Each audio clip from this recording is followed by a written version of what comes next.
हम करने वाले हैं हमारे नेक्स्ट एसेज जो आपके सिलेबस में है, इंपॉर्टेंट पॉइंट्स हर ऐसे के। Okay, let's start. अगला लेसन है हमारा लेसन 4, नाम है उसका नेशनल प्रेजुडिसेस। तो इसके सबसे पहले इंपॉर्टेंट पॉइंट्स देख लेते हैं अपने।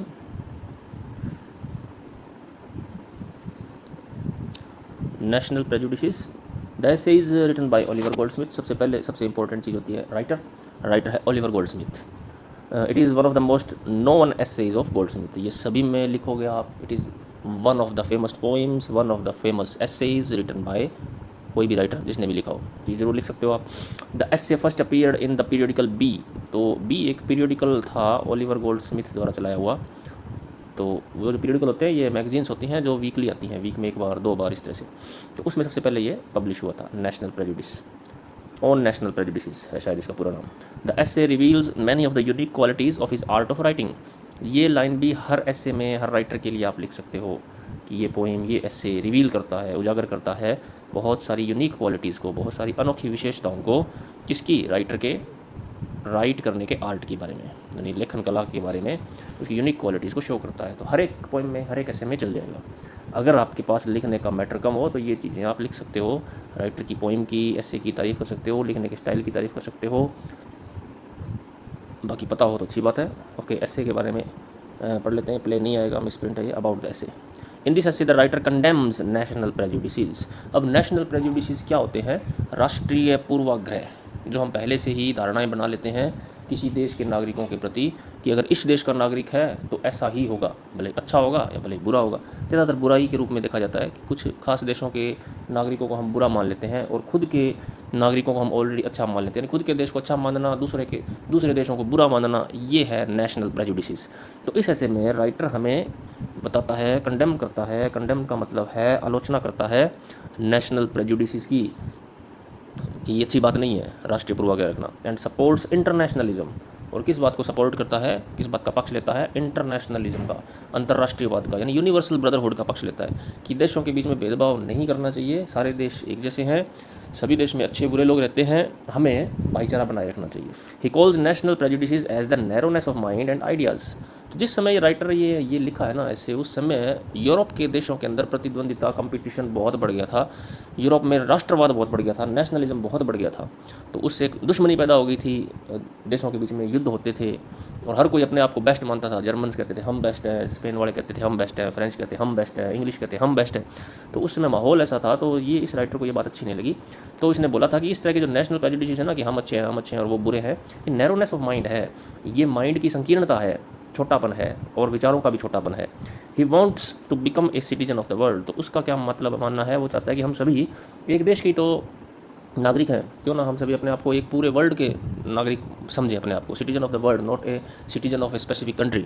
ओके, इस धरती पे रहते हैं सारे, धरती हमारी सबकी साझी है, तो हम सभी इस धरती के नागरिक होने चाहिए, मानना चाहिए।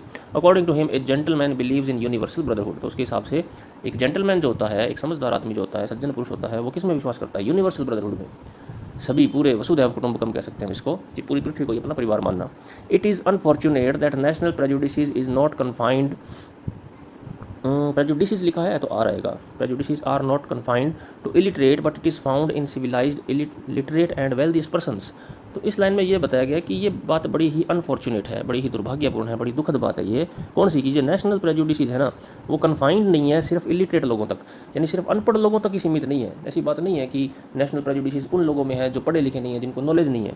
But it is found in civilised literate and wealthiest person. Civilised की बात को मान लगा लीजिएगा कि ये जो है नेशनल प्रेजुडिसेस, ये तो सभ्य लोगों में, जो सो कॉल्ड सिविलाइज्ड हैं, जो अपने आप को बहुत पढ़ा लिखा मानते हैं, लिटरेट मानते हैं, और जो धनी लोग हैं, उनमें भी पाया जाता है नेशनल प्रेजुडिस। वो भी अंधविश्वास का शिकार है, इस प्रकार के अंधभक्ति का शिकार है अपने देश के प्रति। देखो, देश के प्रति देशभक्ति रखना अलग बात है, लेकिन अपने ही देश को सब कुछ समझना और दूसरे देश को एकदम ही बुरा मानना, ये नेशनल प्रेजुडिस है, ये नेगेटिव क्वालिटी है। हाँ, अपने देश से आप प्यार करो, कोई दिक्कत नहीं है, लेकिन अपने देश के प्रति इतनी अंधभक्ति दिखाना कि हम ही बेस्ट हैं और बाकी सब बेकार हैं, बाकी सब वेस्ट है, वो गलत बात है। उसकी आलोचना की इसने, देशभक्ति की आलोचना नहीं की है। तो इस काम में उस वक्त वो कह रहा था कि जो पढ़े लिखे समझदार लोग हैं, धनी लोग हैं, वो भी इसी का शिकार थे। It is wrong to say that if we love the whole world it means we do not love our own country. आगे वो एक बात और कहता है कि यह बात बिल्कुल ही गलत है कि अगर हम ये कह दें कि अगर हम पूरे संसार से प्यार करते हैं तो हमारा खुद के देश के प्रति प्रेम कम हो जाएगा। इसका मतलब ये नहीं है अगर हम पूरी दुनिया से प्यार करते हैं तो इसका मतलब ये नहीं कि अपने देश से प्यार नहीं करते, अपने देश से भी प्यार करते हैं। कई बार हम ये सोच लेते हैं ना कि भाई ये तो पूरे दुनिया को प्यार करने की बात कर रहा है, मतलब इसको अपने देश से लगाव नहीं है। लोग कहते हैं मेरा ये भी मतलब नहीं है। यहाँ पे सीधी सी बात है, इसका सार यही है कि लेखक ये चाहता है कि आप अपने देश से प्यार करिए लेकिन दूसरे देश के लोगों को भी प्यार करिए, उनको बुरा मत मानिए बिना किसी स्ट्रॉन्ग रीज़न के, क्योंकि सारे लोग तो एक जैसे नहीं हो सकते। अगर किसी देश में बुरे लोग हैं तो अच्छे लोग भी हो सकते हैं वहाँ पे। ए gentleman must love and respect all the religions, all the people and all the countries alike. एक जेंटलमैन का काम ये है कि वो हर धर्म को, हर प्रकार के लोगों को और हर प्रकार के देश को रिस्पेक्ट दे, समान रिस्पेक्ट दे, बिना किसी पूर्वाग्रह के।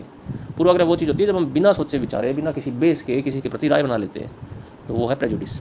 The difference between the English and the Indian, the Africans, the Americans and others is absolutely foolishness. तो हम इनके बीच में डिफरेंस नहीं कर सकते, भले कोई इंग्लिश हो, भले इंडियन हो, अफ्रीकन हो, अमेरिकन हो या कोई भी और हो, उसके बीच में अगर हम डिफरेंस करते हैं सिर्फ इस बात को लेकर के कि वो किसी खास पर्टिकुलर जगह के रहने वाले हैं, तो वो एब्सोल्युटली फुलिशनेस है, मूर्खता है वो। ओके, तो ये इस पाठ का सार है, इस पाठ की जो आत्मा है वो यही है, लेखक जो कहना चाहता है। काफ़ी बड़ा ऐसे है वैसे, तो इसमें उसने यूरोप के देशों की खास तौर पे आलोचना की है कि किस तरह से यूरोप के देश वाटर टाइट कंपार्टमेंट्स में रहने लग गए हैं।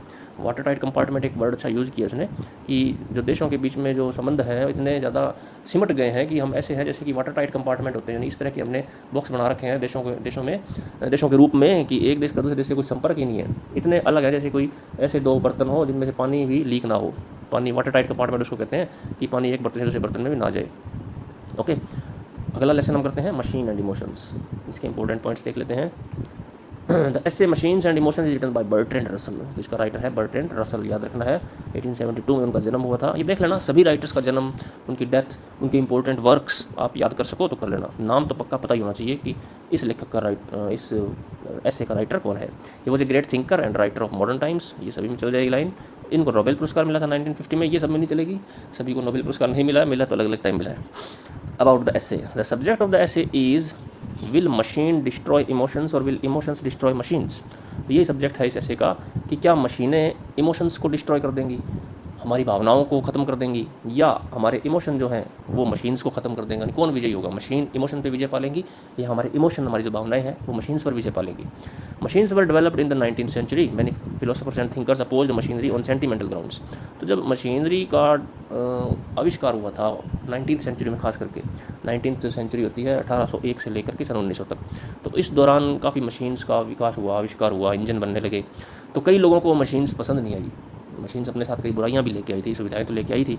बहुत सारे जो फिलोसोफर्स हैं, थिंकर्स हैं, उन्होंने मशीनरी का अपोज किया था, विरोध किया था। किस ग्राउंड पे, सेंटिमेंटल ग्राउंड पे, भावनात्मक आधार पे। Some people think that modern man is happy because of machines. तो कुछ लोग सोचते हैं कि आज की दुनिया में जो खुशी है ना वो सारी मशीन की देन है। मॉडर्न आदमी खुश क्यों है, क्योंकि मशीन्स का हमने आविष्कार कर लिया है।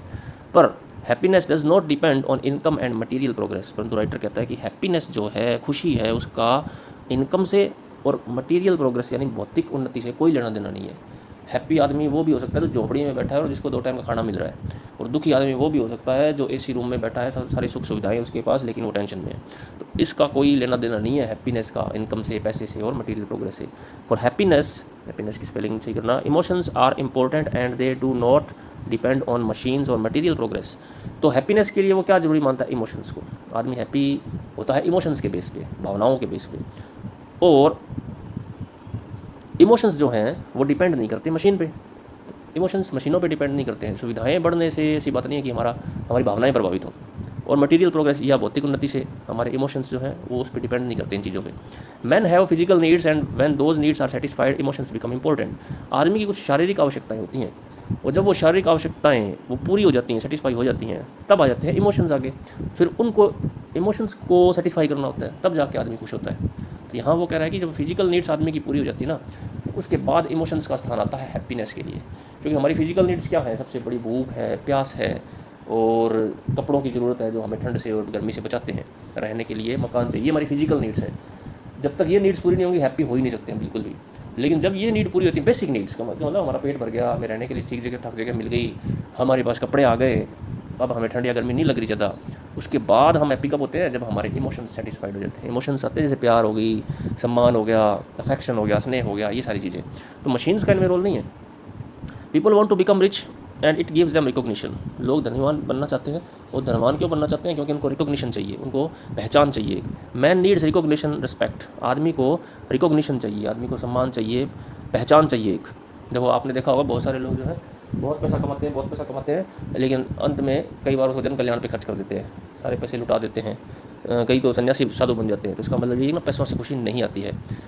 Man desire for material possession because this give him power over others who are less rich. तो यहाँ ये बात कर रहा है कि आदमी मटेरियल पोजेशन क्यों चाहता है, ज़्यादा से ज़्यादा सामान इकट्ठा क्यों करता है, तरह तरह का ज़्यादा से ज़्यादा धन इकट्ठा क्यों करता है? क्योंकि इससे उसको लगता है पावर मिल गई है दूसरों पर जो लेस रिच हैं, जो गरीब हैं। It is in the nature of man that he wants to be bigger than the nearby person. और आदमी का ये नेचर है कि वो आसपास के लोगों से बड़ा बनना चाहता है। तो हैप्पी ये जो है ना पैसे कमाने की लालसा और ये इनमें इनका सुख हमें इसीलिए मिलता है क्योंकि हमें लगता है कि बाकियों को हमने पीछे छोड़ दिया है। ये रिलेटिव होता है। अगर आपको ये वरदान दिया जाए कि अगर आप भगवान से मांगो कि भगवान मुझे सब कुछ दे दो, ये दे दो, वो दे दो, और भगवान आपको ये कह दे कि इस शर्त पे दूंगा कि तेरे पड़ोसी को डबल मिलेगा, तो आपको वो सारे मज़े ख़त्म हो जाएंगे उन चीज़ों को हासिल करने के जो आप चाहते थे। क्योंकि जो आपको मिला उससे डबल आपके पड़ोसी को मिल गया। तो आपको वो खुशी तो नहीं मिली, आपको सुविधा तो मिल गई सारी, लेकिन सब कुछ उससे भी डबल आपके पड़ोसी के पास है, तो आपको खुशी नहीं मिलेगी। यानी खुशी कहाँ लाई कर रही थी? खुशी इस फीलिंग में लाई कर रही थी, खुशी इस फीलिंग में नहीं थी कि आपके पास सबसे बड़ा हो, आप सबको छोटा दिखा दो अपने आसपास से। तो यही बात वो कह रहा है कि आदमी का नेचर होता है, और ये सबके साथ होता है, कि वो आसपास के लोगों से बड़ा बनना चाहता है। The increase of material prosperity may be use to prevent destruction. तो ये जो मटेरियल प्रोस्पेरिटी है, इससे हम डेस्टिट्यूशन को रोक सकते हैं। सॉरी, डिस्ट्रक्शन बोल गया मैं, डेस्टिट्यूशन है ये। डेस्टिट्यूशन का मतलब होता है निराश्रयता। ऐसे लोग जिनके पास कोई आश्रय नहीं होता है, अनाथ होते हैं, बेघर होते हैं, उनको डेस्टिट्यूट कहते हैं। तो हम इस मटेरियल प्रोस्पेरिटी का प्रयोग डेस्टिट्यूशन को हटाने के लिए कर सकते हैं। तो ऐसे बड़ा है, मैंने इसके बस मेन पॉइंट्स आपको यहाँ पे लिख के दिए हैं। ये मेन पॉइंट्स हैं जो आप लिख सकते हो एग्जाम में। Machine deprives us of two things, spontaneity and variety. Machine हमें दो चीज़ों से वंचित कर देती है, स्पॉन्टेनिटी से और वैरायटी से। स्पॉन्टेनिटी का मतलब होता है धारा प्रवाह, वैरायटी का मतलब विविधता। मशीन्स क्या करती है? हमारे इमोशंस को सेटिस्फाई नहीं कर पाती है। कई बार हमें अपने हाथों से काम करने में ज़्यादा मज़ा आता है मशीन के बजाय, तो वो आनंद मशीन हमसे छीन लेती है। Modern life with machines has become mechanical and monotonous. तो मशीन से जो मॉडर्न लाइफ है वो मैकेनिकल बन गई है और मोनोटनस भी बन गई है। मोनोटनस का मतलब नीरस बन गई है। We have to search for other options to be happy instead of machines. तो सब कुछ मशीन पे ही डिपेंड नहीं है। मशीन्स ला करके आप खुश हो जाओगे, बिल्कुल ऐसी कोई गारंटी नहीं है। ओके, अब अपने पढ़ते हैं लेसन 6। लास्ट लेसन है हमारा, राइटिंग टिप्स है इसमें। This essay written by VS. Naipaul. VS. Naipaul का लिखा हुआ है। ये ट्रिनिडाड के निवासी हैं। ट्रिनिडाड एक अलग देश है, वेस्ट इंडीज़ में है, वहाँ के निवासी हैं, लेकिन बेसिकली इंडियन है। इनके माँ बाप इंडियन थे, वहाँ पे जाके बस गए थे। इनको नोबेल पुरस्कार भी मिला हुआ है सन 2000 में। In this essay he has recommended some writing tips for the news report writers. तो इस लेसन के अंदर न्यूज़ रिपोर्ट कैसे लिखनी होती है, उसमें किस तरह का ध्यान रखना चाहिए लिखने में, वो टिप्स बताई हैं। तो ये टिप्स हैं, लगभग 6-7 हैं, बहुत ही शॉर्ट में मैंने कलेक्ट की हैं, ये याद करनी ही है आपको। पहली हेडिंग है do not right long sentences. तो कोई भी न्यूज़ रिपोर्ट राइटर है ना, जो अखबारों में आप न्यूज़ रिपोर्ट पढ़ते हो, वो कैसे लिखी जानी चाहिए? तो पहला है लंबे लंबे सेंटेंस नहीं होने चाहिए, बिल्कुल भी छोटे छोटे सेंटेंस हो, ताकि आम आदमी जो उसको इजीली पढ़ सके। A sentence should not have more than 10 और 12 वर्ड्स। यानी फिर परिभाषा इसने ये दे दी 10 से 12 शब्दों का एक सेंटेंस होना चाहिए, फिर नया सेंटेंस शुरू कर दो आप, ताकि समझ आता रहे। कई बार लॉन्ग सेंटेंस होते हैं, आम आदमी उलझ के रह जाता है, जो कम पढ़ा लिखा आदमी हो तो वो उलझ जाता है, मीनिंग जल्दी समझ नहीं पाता। Each sentence should make a clear statement. और हर सेंटेंस जो है ना, उसका एक क्लियर स्टेटमेंट होना चाहिए। जो वो बात कहना चाहता है वो क्लियर कट साबित हो जानी चाहिए, प्रकट हो जानी चाहिए। A good paragraph is a series of clear linked statement. तो पैराग्राफ जब बनाते हैं तो उसमें 8-10 सेंटेंस होते हैं या 5-6 सेंटेंस होते हैं, तो वो क्लियर कट होने चाहिए, लिंक्ड होने चाहिए, एक दूसरे से जुड़े हुए होने चाहिए। यानी एक सेंटेंस में एक बात कही, दूसरे में दूसरी बात नहीं कहनी है, पीछे वाले सेंटेंस से जुड़ी हुई बात ही कहनी है। Writer should write in order. तो ऑर्डर में लिखना चाहिए, ऑर्डर का मतलब क्रम में लिखना चाहिए। Do not use big words. ज़्यादा बड़े वर्ड्स नहीं लिखने चाहिए। अगर आपको अच्छी नॉलेज है, आपको ज़्यादा ज्ञान है, तो वो ज्ञान दिखाना नहीं होता वहाँ पे कि लोग परेशान हो जाए। बिग वर्ड्स नहीं यूज़ करने चाहिए। Your average word should not be more than 5 letters long. तो तुम्हारा जो एवरेज वर्ड है वो 5 अक्षरों से ज़्यादा बड़ा नहीं होना चाहिए। एवरेज की बात कही है भी। अगर कोई मान लो 10 लेटर का लिखना ही पड़ रहा है, तो बाकी जो है वो छोटे छोटे होने चाहिए। यानी कुल मिला के जब टोटल करते हैं तो टोटल 5 लेटर से ज़्यादा एवरेज उसकी नहीं होनी चाहिए। Never use words whose meanings you are not sure of. और ऐसे वर्ड कभी मत यूज़ करो जिनके मीनिंग के बारे में आपको पक्का पता नहीं है इसका मीनिंग ये है भी है कि नहीं। कई वर्ड्स ऐसे होते हैं जिनके कई मीनिंग निकलते हैं, 2 या 3 मीनिंग निकलते हैं। तो एग्जैक्ट वर्ड यूज़ करना चाहिए, कहीं गुमराह ना हो जाए reader. A writer should use suitable words. तो सूटेबल वर्ड्स यूज़ करने चाहिए। जो बात आप कहना चाह रहे हो बिल्कुल एग्जैक्ट उसी को वही मीनिंग वो देना चाहिए। Avoid the use of adjectives. Adjective का यूज़ नहीं करना चाहिए ज़्यादा से ज़्यादा। एडजेक्टिव का मतलब होता है जो अच्छा, बुरा, मोटा, तगड़ा। तो आपको अपनी ओर से एडजेक्टिव नहीं लगाना चाहिए। आपको ये नहीं बताना कि ये अच्छी चीज़ है, ये बुरी चीज़ है। आप जज नहीं हो, आपको सिर्फ रिपोर्ट करनी है, आपको सिर्फ बताना है। जज वो पढ़ने वाला खुद कर लेगा भी अच्छा हुआ या बुरा हुआ।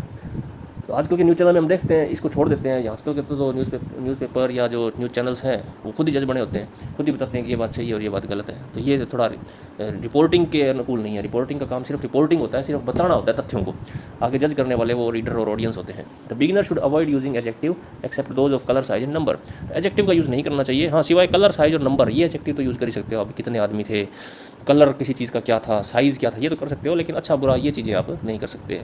नैतिक है, अनैतिक है, ये सारे एडजेक्टिव हैं। Avoid the abstract, always go for concrete. Abstract चीज़ों को छोड़ना है, हमेशा कंक्रीट पे जाना है। एब्स्ट्रैक्ट चीज़ें होती हैं वो छू के देख नहीं सकते, या जो हवाई बातें होती हैं वो एब्स्ट्रैक्ट कह सकते हो आप। कंक्रीट का मतलब एकदम सॉलिड चीज़ें जिनको प्रूव किया जा सकता है, वो कंक्रीट चीज़ें हैं। A beginner should never use imaginary data. Imaginary data, काल्पनिक चीज़ें हैं, वो एब्स्ट्रैक्ट आती हैं। और मटेरियल और फैक्ट बेस्ड ऑन प्रोबेबिलिटी, संभावनाओं पे जो आधारित चीज़ें हैं या कल्पना पे जो आधारित चीज़ें हैं उनको कभी यूज़ नहीं करना चाहिए, वो एब्स्ट्रैक्ट में आ जाती हैं। कंक्रीट चीज़ों का इस्तेमाल करना चाहिए, कंक्रीट इंसिडेंट्स को ही बताना चाहिए जो वास्तव में हैं। सातवां last, use these rule every day for 6 months at least, practice writing in this way. तो आगे ये हमें बताते हैं कि ये जो रूल है ना 6, इनको 6 महीने तक आपको पालन करना है। कोई जो नया अभी रिपोर्टर बना है ना, जो न्यूज़पेपर वगैरह लिख रहा है न्यूज़पेपर में, तो 6 महीने तक इन रूल को पूरा अच्छे से फॉलो करे, उसके बाद वो समर्थ हो जाएगा इन रूल्स को तोड़ने में। बाद में तोड़े भी जा सकते हैं, लेकिन शुरुआत में तो इनको फॉलो करना ही है।